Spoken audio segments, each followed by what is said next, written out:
मध्ये गाजवला, एक कार्यक्रम एका उंचीवरती नेला आणि आपल्या सगळ्यांमध्ये एक समन्वयाची उत्तम अशी भूमिका ज्यांनी बजावली ती देवो भव या उक्तीप्रमाणे मी सर्वप्रथम या ठिकाणी बोलवतोय राजेश पाटील यांना, जे वाडा तालुक्यातील देवळी गावचे आहेत.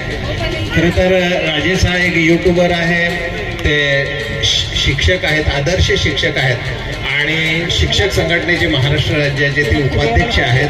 त्यांच्यासाठी जोरदार टाळ्या होत्या. आणि त्यांच्या वाणीविषयी मी फारसं काही बोलणार नाही, पण ते शिक्षक आहेत.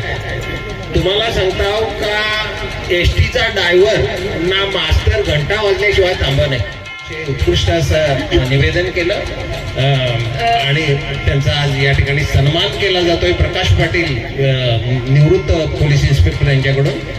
नक्कीच सर. शासकीय माध्यमिक आश्रमशाळा कुंजे, तालुका विक्रमगड, जिल्हा पालघर येथील शिक्षक मुलगाव देवळी वाडा ज्यांचे हात मोकळे त्यांनी